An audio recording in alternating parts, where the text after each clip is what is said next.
अस्सलाम वालेकुम। मैं हूं जाबिर बेग। आप देख रहे हैं यूट्यूब चैनल बेग टीवी।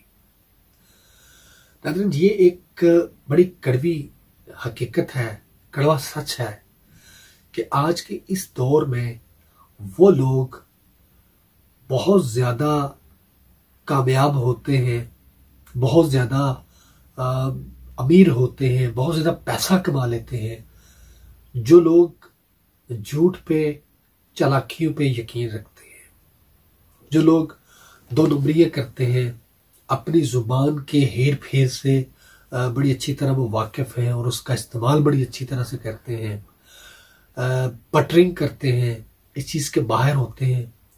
तो ऐसे बहुत सारे लोग होते हैं जो खड़े खड़े बंदे को अपने हाथों का खिलौना बना लेते हैं। इस हद तक वो उसकी बटरिंग करते हैं, मुख्तलिफ तरीकों से उसकी आहो भगत करते हैं। तो इस तरह के तरीकों से जो लोग पैसा कमाते हैं वो आज के दौर में बहुत ज़्यादा कामयाब दिखाई देते हैं। मैंने अपनी ज़िंदगी के तजर्बात में मैंने देखा है कि मुख्तलिफ सेक्टर्स के अंदर मैंने काम किया।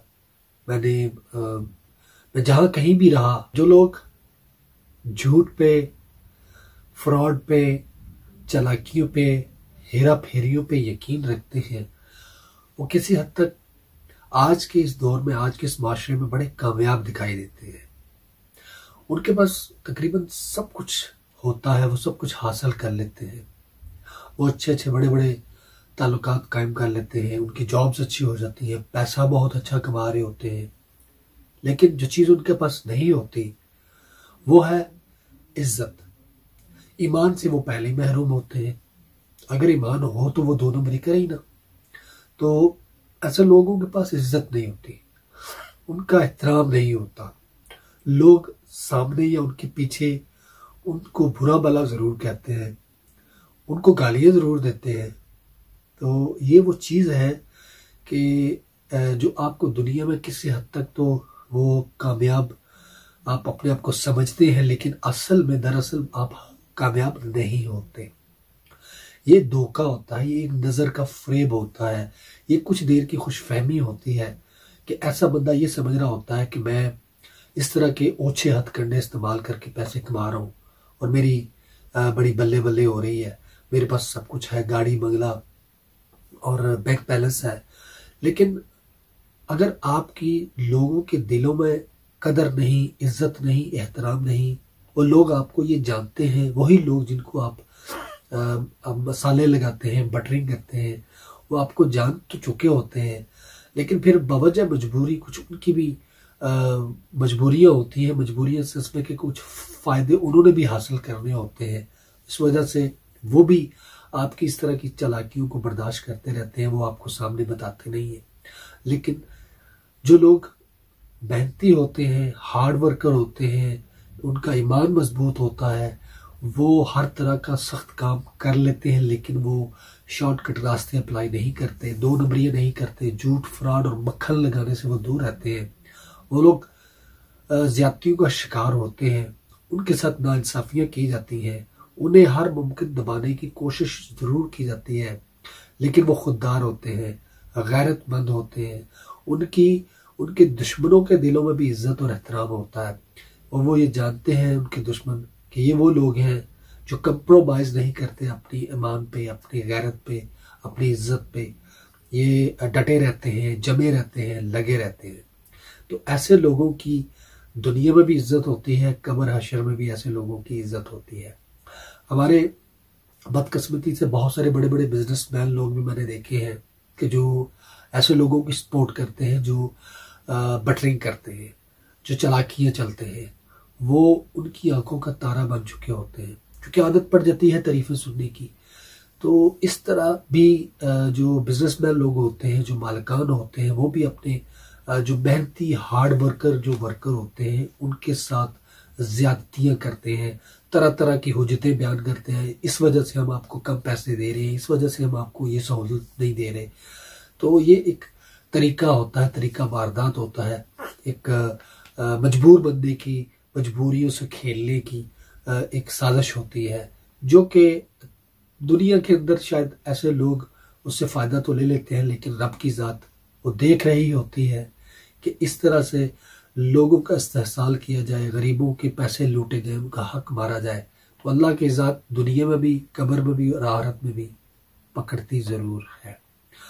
तो ऐसे लोग जो ईमानदारी के साथ डटे जमे हैं, उनसे ये मेरी गुजारिश है कि अपनी ईमानदारी के दामन को कभी भी हाथ से ना छोड़िएगा। डटे रहें, जमे रहें, आपकी दुनिया भी और आपकी आखिरत भी इंशाअल्लाह कामयाब रहेगी। इससे बड़ी कामयाबी कोई भी नहीं है। तो इमरान, इस हवाले से इमरान खान साहब और मेरी एक चीज़ ऐसी मिलती जुलती है, वो इस तरह कि इमरान खान साहब ने 20-22 साल तक लोगों को ये अवेयरनेस देने में लगा दी, ये बताने में लगा दिया कि ये जो दो बड़ी सियासी पार्टियां हैं ये चोर हैं और ये आपस में अंदर से मिली हुई हैं और ये मिल के खेलते हैं और ये अवाम को बेवकूफ़ बनाते हैं।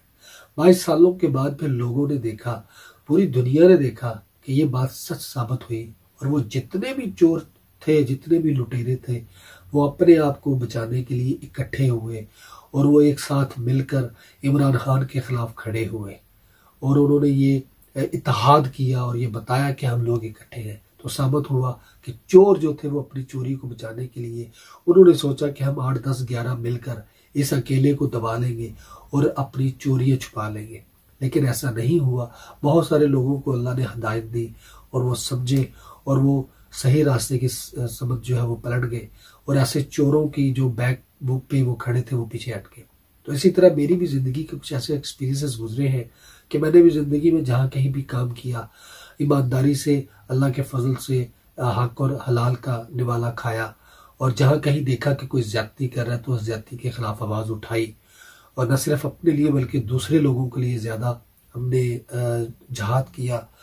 और जब भी कहीं किसी गलत आदमी को देखा तो उसको पॉइंट आउट किया कि ये आदमी जो है ये गलत है, इसकी नीयतें ठीक नहीं है, इसका चाल चलन और इसका अंदाज ठीक नहीं। तो तब तो हमारे मालिकान ये समझते थे कि हमें शायद कोई इससे जेलसी है, कोई नफरत है, लेकिन बाद में ये चीज़ें साबित हुई कि वही लोग 2 नंबर निकलते थे, चालाकियाँ करते थे, हेरा फेरियाँ करते हुए पकड़े जाते थे और उनको एहसास होता था कि किसी ज़माने में एक बंदा था जो इनके मुतल्लक चीख कर कहता था कि ये बंदे 2 नंबर है। तो इस हवाले से वही बात इमरान खान साहब वाली आ जाती है कि कुछ लोगों को अल्लाह ताला की ज़ात ये चीज़ें अता कर देती है, ये इशारे मिल जाते हैं, दिखा देता है रब कि ये लोग इस तरह के हैं। तो एक वो कहते हैं कि देखने वाले क़यामत की निगाह रखते हैं। तो अल्लाह ताला कुछ लोगों को ये ख़ास जो है उनकी उस पर अनायत होती है उन लोगों पे कि जो इस तरह की चीज़ों को भाप जाते हैं, जो ऐसे ख़तरात को समझ जाते हैं। तो अपना ख्याल रखिए, ईमानदारी का दामन न छोड़िए। सब्र और ईमानदारी इंशाअल्लाह कामयाबी का दूसरा नाम है। अल्लाह हाफ़िज़।